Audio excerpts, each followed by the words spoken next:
Varicose veins బాధితులకు శుభవార్త. హైదరాబాద్ లో ఉచిత కన్సల్టేషన్ మరియు స్క్రీనింగ్ కొరకు ఎవిస్ హాస్పిటల్స్ ని సంప్రదించండి. నమస్తే రమగారు. నమస్తే జయ. రమగారు, మనము వినాయకుడిని ప్రకృతి దేవుడు అంటాం కదండి. ప్రకృతితో మమేకమై ఆయన పూజ సాగుతుంది. పత్రి పెడతాము, తర్వాత గరిక పెడతాము. దీన్ని బట్టి అర్థమవుతుంది కదా. తర్వాత పువ్వులు, పళ్ళు, కొత్త కొత్త పళ్ళు వస్తాయి. ఈ సీజన్గా వచ్చే ఫ్రూట్స్ ఇవన్నీ కూడా మనం పాలవెల్లి కట్టి ఆయన్ని పూజిస్తూ ఉంటాం కదా. ఎందుకు ఈ పేరు వచ్చింది? ప్రకృతికి ఆయనకి ఉన్న సంబంధం ఏంటండి? వినాయక స్వరూపమే ప్రకృతి స్వరూపం కాబట్టి పార్వతీదేవి వినాయకుడిని తయారు చేసింది కదా. అవును కదా, అవునండి. ఏం చేసింది ఆవిడ? నలుగు పిండితోటి. అవును. పిండి ఒంటికి నలుగు పెట్టుకుని ఆ పిండి కలిపి, నలుగు పెట్టుకోవటం కోసం పిండి కలుపుకొని దాంతో బొమ్మను చేసి ప్రాణం పోసింది. మనం కూడా ఏం చేస్తాం? ఏటా మనకు అవకాశం ఉన్న మట్టితోటి బొమ్మను చేసి ప్రాణ ప్రతిష్ఠ చేసి పూజించుకుంటాం. అదే విధానం కదా మనం చేసేది కూడా. అవేవో కొనుక్కోదు, మట్టితో కొనుక్కోండి, మట్టిది తెచ్చుకోండి, మట్టిది చేసుకోండి, ఇంట్లోనే చేసుకోండి అని ఎందుకు చెప్తున్నాం? ఆవిడేం చేసిందో మనం అది చేయడానికి అంతే. అక్కడి నుంచి వినాయక స్వరూపం ఒక ప్రత్యేకమైన స్వరూపం కదా. వినాయకుడి చెవులు పెద్ద పెద్ద చాటల్లా ఉంటాయి కదా. చాట ఏం చాట? అది సరిగే చాట. రైతులు ప్రముఖంగా వాడతారు దాన్ని. ఇప్పుడు మానేశారు జయ. ఇది వరకు తూర్పార పట్టటము, ఇవి ఒడ్లుని గడ్డిని సెపరేట్ చేయాలంటే చేటలతోటే, చెరగాలంటే చాటే కావాలి. అసలు ఇప్పుడు పిల్లలకి చేట తెలియదేమో, బహుశా తెలీదు కదా. అవి కూడా మనకి ప్లాస్టిక్ వచ్చేసినాయి. వెదురుతోటి. అది కూడా ఏంటి, మనకు మంచిది. నా దగ్గర కూడా వెదురు చాటే ఉంది. మనకు మంచిది కూడా, హెల్త్ కి. అది పూర్తిగా పర్యావరణ హితమైన వస్తువు కదా. ప్రకృతిలో నుంచి భగవంతుడు సృష్టితో పాటు అది కూడా వచ్చింది. దాన్ని మనం మళ్ళీ వాడుకుంటాం అంతే. ఇప్పుడు వినాయకుడు స్వరూపం ఎట్లా ఉంటుంది? ఆయన బొద్దు ఇట్లా గుండ్రంగా ఉంటుంది, ధాన్యం పోసే గాదెలాగా కనపడుతుంది. ఆయనకి నడువుకి నాగబంధాలు ఉన్నాయి. ఆ నాగబంధాలు ఏమిటి? ఈ పంటలకి ఇబ్బంది కలిగించే ఎలుకలకి శత్రువు నాగం. వినాయక స్వరూపంలో ప్రతిదీ దీనికి దగ్గరగానే కనపడుతుంది ప్రకృతికి. రైతులకి, పంట పొలాలకి, వాటికి ఉపయోగపడే విషయమే ఒకటి కనిపిస్తూ ఉంటుంది. అందుకని ఈయన్ని సస్యదేవుడు అంటారు. సస్యదేవ్ అంటే వినాయకుడు అని అర్థం. పంటలకి అధిపతి ఆయన. ఏం చేస్తాం మనం? మట్టితోటి పూజించి, మట్టితోటి వినాయకుడిని చేసి పూజించి, దానికి బోళ్ళన్ని పత్రులు సమర్పించి, ఆ పత్రితో సహా ఆయన్ని మళ్ళీ మట్టిలో కలిపేస్తాం, పొలాల్లో పెడతాం, నీళ్లల్లో కలుపుతాం. మళ్ళీ అదే మట్టితోటి సారవంతమయ్యి ఆ పత్రితోటి మళ్ళా వచ్చిన మట్టిని మరుసటి ఏడు మళ్ళీ మనం వినాయకుడిని చేసుకుంటాం. ఇది ఎట్లా వెళ్తుంది? రీసైక్లింగ్ ప్రోగ్రామ్ కదా. అది కూడా పర్యావరణ హితమైన రీసైక్లింగ్. వినాయకుడి పూజకి మనం వాడేవేం వాడతాము? అన్ని పువ్వు ఆకులు, వాటికి ఏం ప్రత్యేకతలు లేవు. అంటే సాధారణంగా రోజువారీ మనం ఏం వాడం వాటిని. కేవలం వినాయకుడి కోసమే తెస్తాం. దత్తూర అవన్నీ కూడా, గరిక, తర్వాత ఏమో జిల్లేడు, ఏకవింశతి పత్రాలు, 21 పత్రాలు చేస్తామా? ఇవన్నీ ఇప్పుడు ఈ 21 ఇవన్నీ ఏంటంటే నీళ్ళల్లో కానీ మట్టిలో కానీ కలిస్తే ఆ నీటికి ఔషధ గుణము, మట్టికి సత్తువ వస్తాయి. వాటిని అలాగే మనం తినేయడానికి ఏం వీల్లేదు. అందులో నుంచి పంట పొలాలకి మట్టికి మంచిది, నీటికి మంచిది. అందుకని ఏం చేస్తాం? మట్టిలోంచి వీటిని మట్టి మీద నుంచే సేకరించి మళ్ళా మట్టిలోనే కలుపుతాం. ఇప్పుడు చెట్టు పైన పెరుగుతోంది, ఒక చెట్టు పైకి పెరుగుతుంది. అది భూమిలోని సారాన్ని గ్రహించి పైకి ఎదుగుతూ పువ్వో కాయో పోతో ఏదో ఒకటి మన పర్యావరణానికి ఇస్తుంది. ఏమీ ఇవ్వదబ్బా, పోనీను గాలి ఇస్తుందా, నీళ్ళు ఇస్తుంది. అక్కడి నుంచి ఈ పడిపోతే ఆ చెట్టుని కనుక మనం విరిచేసామనుకో, దాన్ని మళ్ళీ మట్టిలో కలిపితే మట్టికి సత్తువిస్తుంది. తాను దేని నుంచి పెరుగుతోందో దానికి సత్తువ ఇవ్వటమే ఈ చెట్ల తాలూకు లక్షణం. సృష్టి ఎట్లా చేయబడింది. మనకి ఇంకా ఏ పండగలోనూ ఇన్ని ఆకులు వాడని చూడు, ఆలోచించండి కదా. ఈ ఒకరోజు ఎందుకు వాడతాము? ఇది మట్టికి నుంచి మనం ఇన్ని తీసుకున్నాం. మూల ప్రకృతి మనకి ఆధారమైన భూమే మనకి ఆధారభూతుడైన గణపతిగా మారుతాడు. పైగా మనము షట్చక్రాలు ఉన్నాయి మన మానవ శరీరంలో. కోస్తే కనపడవు, చూస్తే కనిపించవు, కానీ ఉన్నాయి. కట్ చేస్తారు, ఎనాటమీలో ఎక్కడ కనపడదమ్మా షట్చక్రాలు. ఎక్కడ కనిపిస్తాయి? అయితే ఈ షట్చక్రాలకి, ప్రతి చక్రానికి అధిదైవాలు ఉన్నారు. ఈ షట్చక్రాలలో మొట్టమొదటిదైన మూలాధార చక్రంలో గణపతి ఉంటాడు. ఎక్కడ ఉంటుంది మూలాధార చక్రం? కరెక్ట్గా మనం ఎక్కడ కూర్చుంటే నేలకి మన ఏ భాగం ఆంతుందో దానికి కొంచెం పైగా ఉంటుంది. మూలాధార చక్రంలో గణపతి ఉంటాడు. నీకు ఎంత సింపుల్ పాయింటో చూడు జయ. ఇది పెద్ద విషయం, నేను చాలా మామూలుగా చెప్తున్నా. మూలాధార చక్రం మనం కూర్చునే చోట మనకి శరీరం లోపల భాగంలో మూలాధార చక్రం ఉంది. ఆ చక్రానికి అధిష్టాన దైవం గణపతి. కూర్చోడానికి మనకు కావాల్సింది ఏంటమ్మా? కుదురు, బ్యాలెన్స్ కావాలా? నీకు బ్యాలెన్స్ లేదు, నీకు కుదురు లేదు.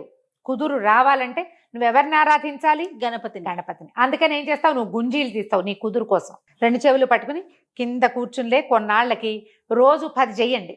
కొంతకాలానికి నడుస్తుంటే బ్యాలెన్స్ తప్పిపోవటం, ఊరికే జారి పడిపోవటం, చదువుకి కూర్చోలేకపోవటం, బుద్ధిగా లేకపోవటం, ఈ లక్షణాలన్నీ పోతాయి. ఆ బ్యాలెన్సింగ్ చక్రాలో ఉన్నటువంటి గణపతి ఆరాధనీయుడు. ఈ రకంగా ఆరాధించాలి.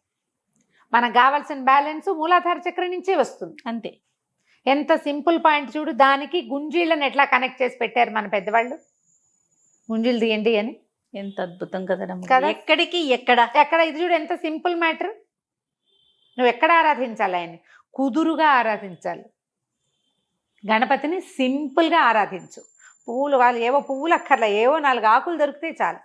దాని పేరు నీకు తెలియాలి అంతే. ఇవి తెలుసుకో. మనం ఆ మూల ప్రకృతి అయినటువంటి మట్టి నుంచే గణపతిని చేసి మళ్ళీ ఆ గణపతిని అదే మూల ప్రకృతితోటి కలుపుతాం. చూడు, మనం కూడా ఎక్కడి నుంచి పుట్టామో అక్కడికే వెళ్ళిపోతాం. మన మొత్తం సైకిల్ 9 రోజుల్లో మనతో కొన్ని సంవత్సరాల్లో తీరిపోతుంది. 9 days పూజ చేస్తాం. ఇంత ఉచ్చ స్థితికి వెళ్ళి మళ్ళీ ఆ ఆరాధింపబడిన దైవము మట్టిలోనే కలిసిపోతాడు. నువ్వేం చేస్తావు? ఇంతలా పుడతావు, ఏమిటేమిటో ఎక్కుతావు అందలాలు, చివరికి ఎక్కడికి వెళ్తావు? అక్కడే కూర్చుంటావా? లేదే, మళ్ళీ వెనక్కి వెళ్తాం కదా. ఇంత సింపుల్ గా చెప్పేస్తున్నారు. ఎక్కడి నుంచి వచ్చామో అక్కడికి వెళ్ళిపోతాం. ఖచ్చితంగా. నేను వెళ్ళను, నాకు కాదు, నేను ఒప్పుకోను. నువ్వు ఒప్పుకోపోయినా సరే నేను వెళ్ళనంటావు. నువ్వు ఆగుతావా? మన ఒప్పుకోలు ఎవరికి కావాలి? సైకిల్ దానంతట అది తిరిగిపోతుంది. ఆ సైకిల్ని మనకి ప్రతిబింబించటమే ఈ పూజా విధానపు లక్షణం. ఇందులో మనం పర్యావరణ హితమైనటువంటి అన్ని రకాల ప్లాస్టిక్ గిస్టిక్ లేదు. దానితోడు వినాయకుడికి మనం పెట్టే నైవేద్యాలు ఏమున్నాయి? మా నూనె లేదు, మసాలాలు లేవు, కారాలు లేవు, కమ్మటి చప్పటివి, బొబ్బట్లు, బేసిక్ బియ్యం నుంచి పుట్టినవి, బేసిక్ జొన్న నుంచి, ధాన్యం నుంచి తీసుకున్నవి, తేలిక కుడుములు ఉండ్రాళ్ళే చేసి పెడతాం. ఆయనకి పెద్ద పప్పలు చేయం కదా, కరకరలాడేవి ఏం పెట్టరు, మెత్తటివి పెట్టుకుంటారు. అవి కూడా ఇవి. ఎందుకు అంటే ఇందుకే, నీకు అవేవో అక్కర్లేదు, ఇంత సింపుల్ది కూడా చాలు నీకు.